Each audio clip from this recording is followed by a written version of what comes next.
오늘 은혜 받으실 하나님의 말씀은 시편 95편입니다. 시편 95편 1절로 11절 말씀, 구약 873쪽입니다. 저와 여러분 한 목소리로 1절부터 11절 말씀을 봉독하시겠습니다. 1절입니다. 오라, 우리가 여호와께 노래하며 우리의 구원의 반석을 향하여 즐거이 외치자. 우리가 감사함으로 그 앞에 나아가며 시를 지어 즐거이 그를 노래하자. 여호와는 크신 하나님이시요 모든 신들보다 크신 왕이시기 때문이로다. 땅의 깊은 곳이 그의 손안에 있으며 산들의 높은 곳도 그의 것이로다. 바다도 그의 것이라 그가 만드셨고 육지도 그의 손이 지으셨도다. 오라, 우리가 굽혀 경배하며 우리를 지으신 여호와 앞에 무릎을 꿇자. 그는 우리의 하나님이시요 우리는 그가 기르시는 백성이며 그의 손이 돌보시는 양이기 때문이라. 너희가 오늘 그의 음성을 듣거든 너희는 무리바에서와 같이 또 광야의 마사에서 지냈던 날과 같이 너희 마음을 완악하게 하지 말지어다. 그때 너희 조상들이 내가 행한 일을 보고서도 나를 시험하고 조사하였도다. 내가 40년 동안 그 세대로 말미암아 근심하여 이르기를 그들은 마음이 미혹된 백성이라 내 길을 알지 못한다 하였도다. 그러므로 내가 노하여 맹세하기를 그들은 내 안식에 들어오지 못하리라 하였도다. 아멘. 왕정시대의 백성은 군주에게 절대적인 충성을 맹세했습니다. 대신에 군주는 백성을 보호하고 은혜를 베풀었습니다. 대영제국의 군주가 영국의 왕으로 등극할 때마다 그 즉위식은 전통적으로 웨스트민스터 예배당에서 거행되었습니다. 1066년 이후로, 그러니까 거의 1000년 동안 영국의 모든 왕은 바로 이 예배당에서 화려한 대관식을 거행을 했습니다. 이 행사에서 미래의 통치자는 나는 기쁘도다 라는 곡의 연주에 맞추어서 유서 깊은 웨스트민스터 예배당을 향해서 행진했고, 왕으로 인정한다는 보통의 즉위식에서 백성들의 환호 대신에 웨스트민스터 학자들의 박수, 갈채 가운데 등장을 했습니다. 대관식에 앉은 군주는 기름 부음을 받고 이어서 성 에드워드의 왕관을 쓰는 순서가 이어지는데, 이때가 이 즉위식의 하이라이트라고 할 수가 있습니다. 대관식 의자에서 일어나 옥자로 이동을 합니다. 이것은 왕관을 쓴 왕이 한자리에 모인 고관들에게 모습을 드러내는 첫 순간입니다. 군주가 대영제국을 물려받는 때가 바로 이 순간입니다. 이제 왕관을 쓰고 사람들에게 모습을 드러낸 왕은 백성으로부터 존경의 예를 받을 준비가 되어 있습니다. 영국 성공회 수장인 대주교가 3번에 걸쳐서 여러분에게 엘리자베스 여왕을 소개합니다. 이분께 백성의 예를 다하겠습니까? 이제 그들의 군주가 왕복을 입고 왕관을 쓴 채 왕자에 앉은 걸 보면서 백성들은 예를 다하겠나이다. 3번에 걸쳐서 환호로 대답을 했습니다. 이 모습이 오늘 시편 기자가 시편 95편에서 보여주고 싶은 모습입니다. 1952년에 부왕이 서거하고 그 다음해인 53년 6월 달에, 그러니까 우리는 전쟁 끝자락일 때 즉위식을 했기 때문에 그때 텔레비전이 있었습니까? 아마 거의가 못 봤을 것이고 나중에 저처럼 사진 혹은 영상 자료로 이제 봤을 텐데, 지난 2013년 그러니까 여왕 즉위 60주년 기념 영상은 뉴스 화면을 통해서 보셨을 것입니다. 그러나 오늘 본문의 배경은 영국 여왕의 대관식보다 훨씬 더 놀랍고 장엄한 모습입니다. 시인은 하나님의 백성들 앞에 왕관을 쓰신 만군의 주, 하늘과 땅의 유일한 통치자이신 전능하신 하나님을 소개하고 있습니다. 본질적으로 시인은 너희들은 그의 이름에 합당한 예배를 드리겠는가? 사실 지금 묻고 있는 겁니다. 위대하시고 두려우신 하나님을 경배하는 초대에 대해서 그렇게 하겠습니다. 히브리 백성들이니까 아멘, 그런 반응을 끌어내고 있습니다. 바로 이 모습을 통해서 우리는 예배의 본질을 찾을 수가 있습니다. 예배는 만군의 주이신 하나님에 대해서 그분은 경배를 받으시기에 합당하신 분입니다. 그 사실을 인정하는 것이 예배입니다. 우리도 하나님 나라 백성이기에 하나님을 왕으로 모시고 살아가고 있습니다. 그분께 충성을 다할 때 그분은 백성인 우리를 지키시고 보호하실 것입니다. 오늘 시편 제단은 우리 성도들이 하나님을 찬양하고 온전히 그분의 음성에 순종할 것을 권면하고 있습니다. 본문 말씀을 통해서 우리가 왜 하나님의 음성에 귀를 기울이고 그분의 인도하심을 온전히 신뢰하면서 감사해야 하는가 살펴보게 될 것입니다. 시편 저자는 공동체를 감사의 찬양으로 초대하고 있습니다. 하나님은 구원의 반석이시고 찬양받으시기에 합당한 분이시다. 하나님께서 베풀어 주신 구원의 은혜를 생각하면 기쁨의 찬양을 드리지 않을 수 없다고 말씀하고 있습니다. 구원받은 하나님의 백성이 은혜를 입은 자로서 마땅히 해야 될 것이 찬양과 감사입니다. 하나님은 온갖 좋은 은혜를 베푸시는 분이시고 성도는 그 은혜를 받아 누리는 자들입니다. 하나님께서 베푸시는 은혜를 고백하면서 찬양해야 한다는, 찬양하는 삶을 살아야 한다는 사실을 오늘 시인이 독자들에게, 오늘 여러분과 저에게 보여주고 있는 것입니다. 시편 95편은 하나님을 예배하라고 초청하는 시입니다. 그리고 찬양의 대상이 누구신지 분명하게 보여주고 있습니다. 1절, 2절입니다. 오라, 우리가 여호와께 노래하며 우리의 구원의 반석을 향하여 즐거이 외치자. 우리가 감사함으로 그 앞에 나아가며 시를 지어 즐거이 그를 노래하자. 시인은 1절에서 하나님을 구원자라고, 3절에서는 크신 왕이시라고, 4절, 5절에서는 하나님을 창조자라고 부르고 있습니다. 1절 말씀을 여호와를 찬양하는 기쁨을 표현하고 있습니다. 구원의 반석이라는 표현은 이스라엘 백성이 환난 가운데서 피할 안전한 피난처이자 적의 공격으로부터 구원해 주실 하나님에 대한 비유적 표현이 구원의 반석입니다. 시편에서 이 반석의 이미지는 여러 가지를 담고 있는데, 예를 들어서 시편 62편 7절에 이 반석을 하나님의 힘으로, 31편 2절에 하나님의 보호, 89편 26절에는 하나님의 구원이라는 말로 표현이 되어 있습니다. 시편 95편 전체의 주제를 놓고 볼 때 여기에 쓰인 반석은 구원자이신 하나님을 가리키는 것이 틀림이 없습니다. 시인은 하나님에 대한 찬양을 즐겁게 부르자고 외치고 있습니다.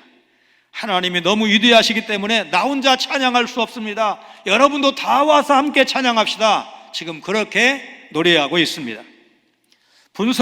구원의 반석을 향해서 웃고 즐거워하는 자가 누구인가? 2절에서 시인이 하나님에게 감사하고 기쁜 마음으로 시를 지어 나아가는 이유, 자신이 곤고와 환난에서 구원을 얻었기 때문입니다. 누구든지 구원자를 생각하지 못하거나 그를 즐거워하지 않는 이유는 아직도 자기의 처지가 얼마나 비참한 줄을 모르기 때문에, 구원자이신 하나님의 은혜를 입지 않으면 나는 살 수 없어, 구원받을 수 없어 모르기 때문일 것입니다. 어느 여집사님이 계절이 바뀌면서 옷을 갈아입고 보니까 구두가 어울리지 않는다고 생각이 들었습니다. 그래서 구두를 사러 나갔습니다. 그런데 여기저기 돌아다녀도 마음에 드는 것을 찾을 수가 없습니다. 투덜거리면서 서울역 광장을 지나고 있는데 어디선가 찬양이 들려왔습니다. 소리나는 쪽을 바라보니까 휠체어에 의지한 어떤 사람이 마이크를 잡고 찬양을 부르고 있었습니다. 유심히 봤습니다. 두 다리가 없는 겁니다. 그때 이 집사님이 문득 이런 생각이 들었습니다. 다리가 없어서 신발을 신을 수도 없는 저 사람은 저렇게 은혜롭게 찬양하고 있는데 나는 구두가 마음에 안 든다고 이렇게 불평하고 있으니 진짜 한심한 사람은 바로 나로구나. 그래서 구두 사려고 했던 돈을 그 사람에게 주고 집으로 와서 자신도 감사하며 찬양을 불렀다는 것입니다. 3절에 하나님을 경배하는 이유가 설명되어 있습니다. 시인은 크신이라는 형용사를 반복하고 있습니다. 여호와가 모든 신과 구별된다는 의미를 부여하기 위해서, 그리고 이를 통해서 하나님은 그 어떤 신이나 존재와 비교가 될 수 없는 지존하시고 경이로우신 분임을 드러내고 있습니다. 여호와는 크신 하나님이시요 모든 신들보다 크신 왕이시기 때문이로다. 모든 신들보다 크신 왕이다 그러면 다른 신을 인정하는 건가? 그렇지 않습니다. 최상급으로 하나님을 표현하기 위해서 그렇게 표현을 한 것입니다. 그분은 세계의 역사를 주관하시는 분이십니다. 시인은 주님이 참되고 유일한 분이시기에 그분을 경배하라, 시편을 읽는 독자들에게 권면하고 있습니다. 4절에 땅의 깊은 곳이 그의 손안에 있다는 표현이 나오는데, 그의 손들 안에 땅의 깊은 처소들이 있다, 이렇게 번역할 수가 있습니다. 4절입니다. 땅의 깊은 곳이 그의 손안에 있으며 산들의 높은 것도 그의 것이로다. 여기 손들 안, 손안이라는 표현은 다스리시는 하나님의 통치 아래에 있다, 그런 뜻입니다. 찾다, 탐색하다는 뜻에서 온 깊은 곳이라는 말은 외관만 봐서는 알 수가 없고 깊이 파보아야만 그 내용을 알 수 있는 땅속 깊은 곳을 말합니다.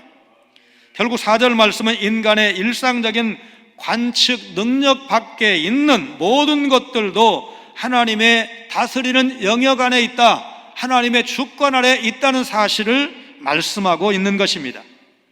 하나님은 3절에서 이방인들이 숭배하는 우상과는 비교할 수 없는 크신 분이라고 했습니다. 이방인이 섬기는 우상, 능력도 없고 실제로는 존재하지도 않는 거짓 신들이지만 하나님은 살아계신 유일한 창조주이십니다. 그 하나님께서 친히 천하 만물과 사람을 만드셨습니다. 땅의 깊음도 하나님의 손안에 있고 제일 높은 산 에베레스트도 하나님의 다스리심 가운데 있습니다. 하나님은 찬양을 받으실 전능한 분이시고 우리는 하나님의 영광을 찬양하기 위해서 지음받은 소중한 존재라는 사실, 여러분 믿으시기를 바랍니다. 바다도 하나님이 만드셨고 육지도 하나님이 조성하셨습니다. 하나님은 만물을 존재하게 하신 창조주이시고 우리는 그 하나님에 의해서 존재하게 된 피조물입니다. 피조물은 마땅히 창조주 앞에 무릎을 꿇고 경의를 표해야 됩니다. 여호와의 자연에 대한 통치는 그분이 그 자연을 만드셨기 때문에 논쟁의 여지 없이 그 주인은 바로 여호와 하나님이시라는 사실에 근거하고 있습니다. 5절입니다. 바다도 그의 것이라, 그가 만드셨고 육지도 그의 손이 지으셨도다. 진화론의 창시자 찰스 다윈은 생을 마감하기 전에 매우 우울한 나날을 보냈습니다. 그가 죽기 몇 달 전 한 부인이 그를 찾아왔습니다. 그때 다윈은 한 책을 펴놓고 있었는데 이를 본 그 부인이 지금 무슨 책을 읽고 계신가요? 물었습니다. 성경을 읽고 있습니다. 매우 귀중한 책이지요. 다윈이 대답을 했습니다. 부인이 성경을 건네받아 창세기를 펼쳐 보이면서 다윈이 주창한 진화론에 대해서 공부하겠습니다. 그러자 다윈이 어두운 표정으로 젊은 시절 나는 너무 어리숙했습니다. 나는 모든 사물과 현상에 대해 무조건 의심을 품고 접근했습니다. 진화론도 그 가운데 하나입니다. 그런데 사람들이 학문으로서의 진화론이 아니라 진화론을 창조론과 적대되는 거의 종교처럼 맹신하게 되었지요. 참으로 슬픈 일입니다. 제발 하나님의 위대한 창조와 예수 그리스도의 구원의 은총에 대해서 널리 알려주십시오. 그렇게 고백했다는 이야기입니다. 창조주 하나님에 대한 시인의 묵상은 6절에서 새롭게 그분을 경배하자는 초청으로 이어집니다. 오라, 우리가 굽혀 경배하며 우리를 지으신 여호와 앞에 무릎을 꿇자. 1절과 마찬가지로 6절도 오라는 말로 시작이 됩니다. 시인은 혼자 찬양할 수 없다는 것입니다. 하나님께서 한 사람만의 하나님이 아니라 많은 사람의 하나님, 온 세상의 하나님이시기 때문에 모든 사람이 찬양하는 자리로 나와야 한다는 것입니다. 시인의 이 오라는 말은 권유나 권고 수준이 아니라 그렇게 하는 것이 마땅하다는 전제가 깔려 있습니다. 하나님이 지으신 모든 사람은 그분 앞에 나아가 찬양해야 됩니다. 그분이 지으신 모든 피조물은 비록 입과 손이 없어도 찬양의 자리에 나와야 합니다. 6절에서 하나님께서 창조주이시기 때문에 모든 만물이 찬양해야 한다고 말씀을 했다면, 이제 7절에서는 하나님이 우리를 모든 만물보다 더 특별히 사랑하시기 때문에 찬양해야 할 것을 말씀하고 있습니다. 그분으로부터 지음을 받은 일반 피조물이 하나님을 찬양해야 한다면, 하나님께서 사람을 지으실 때 우리가 우리의 모양과 형상대로 사람을 만들자, 사람을 그렇게 만드셨는데, 그렇게 고귀하게 지음받은 존재, 그리고 죄와 사망 가운데 처했던 우리를 하나님의 아들 독생자의 십자가 보혈로 구원하셔서 하나님의 특별한 사랑, 특별한 은혜를 입은 우리가 어떻게 하나님을 대해야 될까? 시인이 찬양의 자리로 초청하는 이유는 하나님이 우리의 하나님이실 뿐만 아니라 우리의 목자로서 우리를 먹이시고 보호하시는 분이시기 때문에 우리는 마땅히 그분을 찬양해야 된다. 이것이 시인의 가르침입니다. 그래서 우리는 하나님 앞에 겸손한 마음으로, 낮은 마음으로 나아가서 하나님의 인도를 받아야 합니다. 국제 UN 식량 농업기구 통계에 의하면 77억 세계 인구 가운데 8억 4,200만 명이 기아 인구라고 합니다. 적어도 세계 인구 가운데 14%가량이 하루 한 끼의 양식도 구할 수가 없어서 굶고 있는 것입니다. 그래서 매년 약 2천만 명이 기아로 죽어가고 있고, 그래도 크게 보면 기아 인구가 줄어드는 추세였는데, 전문가들은 금년은 코로나19로 말미암아서 기아 인구가 더 늘어날 것이다, 그렇게 추산하는 보도를 읽은 적이 있습니다. 자, 우리 어르신들은 정말 어려운 시대를 살아오셨는데, 그 가난하던 시절, 끼니를 제대로 해결할 수 없던 그 시대를 생각하면 오늘 우리는 그래도 먹을 것, 입을 것, 잠잘 곳 걱정하지 않는 그런 하나님의 은혜를 입은 세대인데, 하나님 앞에 감사하지 않는다면, 감사 기도하지 않는다면 그건 잘못입니다. 그럼 감사 기도만 하면 되는가? 그렇지도 않죠. 하나님께서 우리에게 정말 복음을 주셨고 또 나라에 경제 성장을 주셔서 이렇게 풍성한, 나눌 수 있는 그런 나라가 되게 하셨기 때문에 미국 대통령도 구제하지 못하는, 말하자면 세계의 기아 문제를 해결하지 못하는 것이 사실이지만, 하나님, 제가 아까 얘기한 그렇게 세계 인구의 14% 8억 4,200만 명은 책임 못 지지만 그래도 한 아동이라도 굶지 않고 학교 다닐 수 있도록, 그래야 말하자면 그 가정이 미래가 있으니까 그 일은 할 수가 있겠습니다. 마침 월드비전이 금년 설립 70주년이었는데 70주년 기념으로 남미, 중남미의 엘살바도르 아동 돕기 프로젝트를 진행하고 있습니다. 여러분, 이 일에 참여하시면 됩니다. 우간다 다녀와서 많은 분들이 이 결혼 사업에 참여하셔서 저도 이렇게 하니까 영상으로 혹은 자료로 이렇게 와서 이 아이가 이만큼 성장했구나, 1년마다 사진 하나 보내주고 요 며칠 전에 이제 스마트폰으로 받아볼 수 있도록 그렇게 해서 변화를 지켜볼 수가 있었는데, 그렇게 말하자면 늘 정보를, 아동의 정보를 제공해주고 있습니다. 하나님은 예배를 받으시는 분이시고 우리는 그분의 영광을 찬양하는 예배자로 부름을 받았습니다. 특별히 이스라엘은 하나님이 택하신 언약 백성입니다. 하나님께서 목자가 되셔서 친히 그 백성을 양떼처럼 돌보시고 인도해 주십니다. 그리고 언약 백성에게 하나님께서 원하시는 것은 온전한 순종입니다. 사실 양으로 비유하신 것은 매우 적절한 비유인데, 양이 목자를 향해서 해야 될 일이 뭐냐? 해야 될 일이라고 할 것도 없지만 전적으로 목자를 의지하면 되는데, 목자의 음성을 귀담아 들어야 됩니다. 목자가 가자고 하면 가야 마실 물이 있습니다. 목자가 가자고 하면 가야 푸른 초장에 갈 수가 있습니다. 거기는 위험해, 가면 안 돼. 그때 순종해야, 그 목자의 음성을 들어야 깊은 골짜기로, 계곡으로 떨어지지 않습니다. 오늘 여호와는 나의 목자라고 고백한 다윗의 고백을 나의 목자라고 믿는 사람은 하나님의 음성에 순종하는 것이 마땅하다.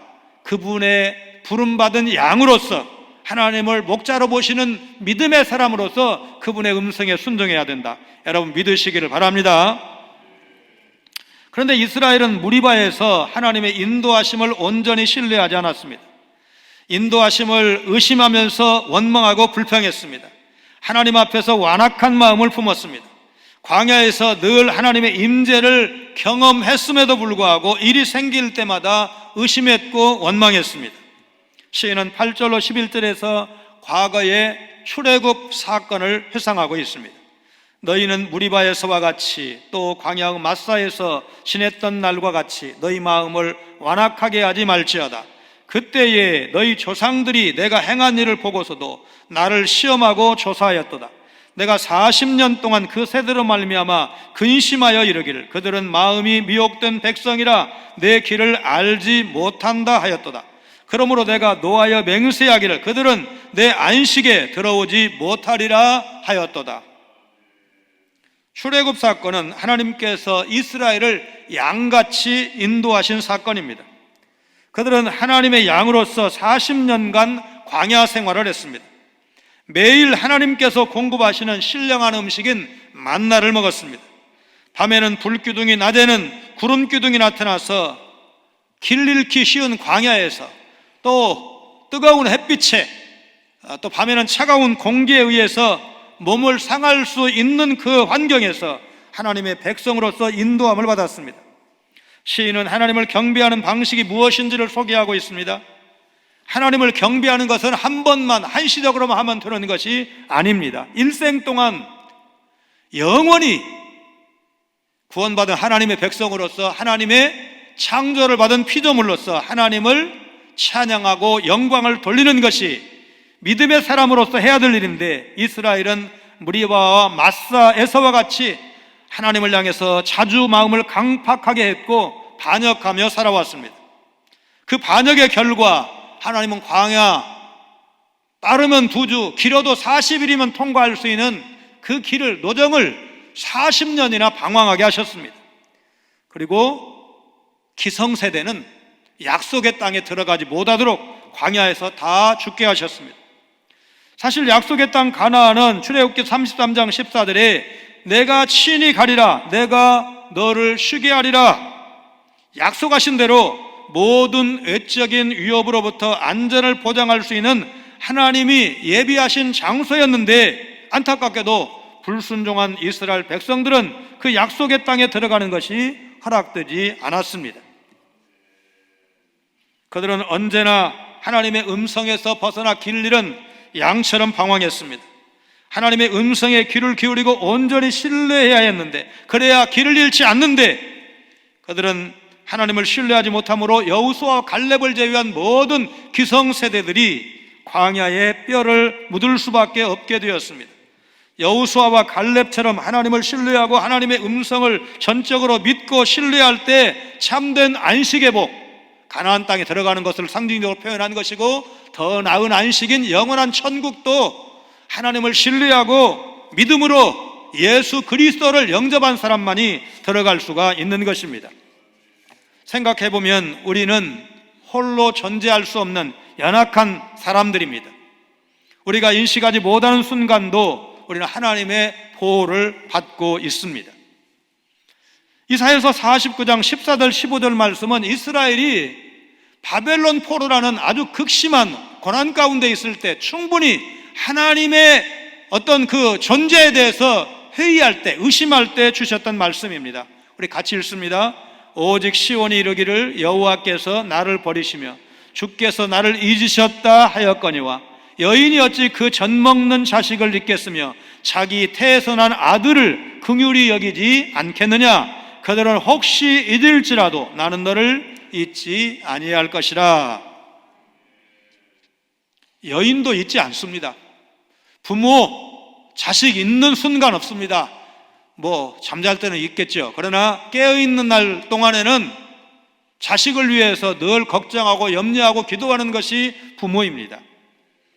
그런데 하나님께서 여인은 혹시 자기 태에서 난 아들을 있는 순간이 있을지 몰라도 나는 너를 잊지 아니할 것이라고 약속하셨습니다. 이 약속의 말씀을 여러분 믿음으로 받으시기를 바랍니다. 추수감사절은 1620년 영국의 청교도 102명이 메리 여왕의 종교적 핍박을 피해서 마음껏 신앙생활을 하기 위해서 말하자면 신앙 노선이 같은 개혁파 교회인 네덜란드로 먼저 갔습니다. 그런데 네덜란드가 영국보다도 더 춥고 습해서 살 수가 없다고 판단을 하고 다시 배를 타고 나서서 도착한 곳이 아메리카 신대륙이었습니다. 그런데 첫 겨울을 보내면서 얼마나 춥고 식량난, 영양실조로 절반 가까이 102명이라고 그랬는데 47명이 죽었습니다. 원주민인 인디언들이 옥수수를 제공했고 농사 짓는 법도 가르쳐준 덕분에 이듬해인 1621년에 청교도들이 곡식을 추수할 수가 있었습니다. 청교도들이 자신에게 은혜를 베풀었던 인디언들을 초대해서 3일간 감사 축제를 열었던 것이 미국의 추수감사들의 시초입니다. 이때의 그 감사는 한마디로 줄이면 살아남은 것에 대한 감사 아니겠습니까? 102명 가운데 47명이 한 해 겨울에 죽었다고 하면 초상집이잖아요. 그럼에도 불구하고 이제는 마음껏 하나님을 찬양하고 신앙생활할 수 있고 자유로운 신대륙에서 살 수 있었던 것에 대한 감사였습니다. 일부만 지켜오다가 1789년 미국 초대 조지 워싱턴 대통령이 순례자들이 지킨 첫 감사대를 기념해서 국가 전역에 공식적으로 추수 감사대를 지키도록 발표했습니다. 생각이 달랐던 토마스 제퍼슨이 이제 3대 대통령인데 추수 감사대는 왕정시대의 관행일 뿐이야 이러면서 중단시켰습니다. 그거는 역사적으로는 맞습니다. 영국도 지켰기 때문에. 1828년 잡지의 편집장인 시인 사라 헤일 여사가 호소와 캠페인을 통해서 마침내 1863년 리컨 대통령이 11월 넷째 목요일을 국가 감사절로 공식 발표하게 됩니다. 사라 헤일은 그날을 미국 건국이 하나님의 은혜로 주어진 선물이라는 사실을 기념하도록 연례 행사로 삼아야 한다, 그렇게 설득을 했습니다. 1863년이면 남북 전쟁 중인데 그날 남군과 북군도 하루만큼은 싸움을 중지했다고 하니까 추수 감사절의 의미가 더 돋보였다고 할 것입니다. 지금도 미국 사람들은 기독교 신자이건 아니건 연중 최대의 명절로, 그러니까 미국 사람들이 독립기념일을 명절로 여기고 이 추수감사절 그리고 이제 성탄절, 이렇게 이게 미국의 3대 명절이라고 할 수가 있는데 정말 얼마나 성대하게 지키느냐. 미국 인구가 3억 3천만 명 그 정도 되는데 이 추수감사절 휴가 기간 동안에 칠면조가 5천만 마리 정도 이렇게 소모가 된다고 하니까 그 규모를 짐작할 수가 있을 것입니다.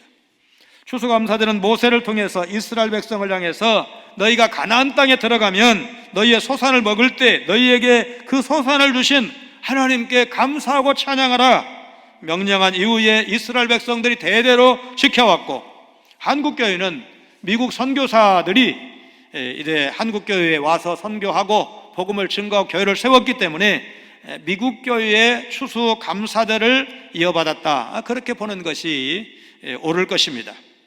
우리의 창조주이시며 통치자 되신 하나님의 은혜와 보호 가운데 살고 있음에 대해서 우리는 감사해야 됩니다.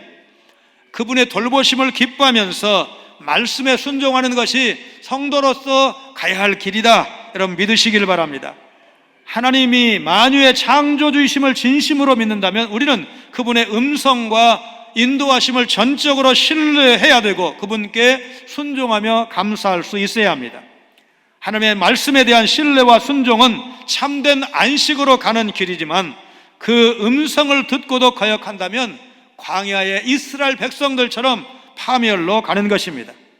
순종을 통해서 하나님을 나의 선한 목자라고 신뢰함을 통해서 우리는 하나님의 인도하심을 받고 안식을 누릴 수가 있고 영원한 안식을 누리는 천국까지 간다는 사실을 여러분 믿으시고 이 감사절을 다시 한번 영원한 천국까지 이어지는 잔치라고 믿으시고 이 감사절을 보내시는 여러분 모두가 되시기를 주의 이름으로 축원합니다. 거룩하신 하나님, 하나님은 한 개인의 하나님이실 뿐만 아니라 온 세상의 주되심을 믿습니다. 구원받은 감격으로 찬양하게 하시고 더불어 형제 자매들과 함께 창조주 하나님을 마음껏 찬양하는 저희들 되게 하여 주옵소서. 걱정하고 원망하는 자리보다 찬양하는 자리에 서서 감사하는 삶을 살게 하여 주옵소서. 일시적인 감정이나 의지로 하나님을 예배하는 것은 참된 경배가 아니라는 것, 진정한 경배는 환경을 극복하고 끝까지 하나님 말씀에 순종하여 감사하며 찬양하는 삶임을 잊지 않게 하여 주옵소서.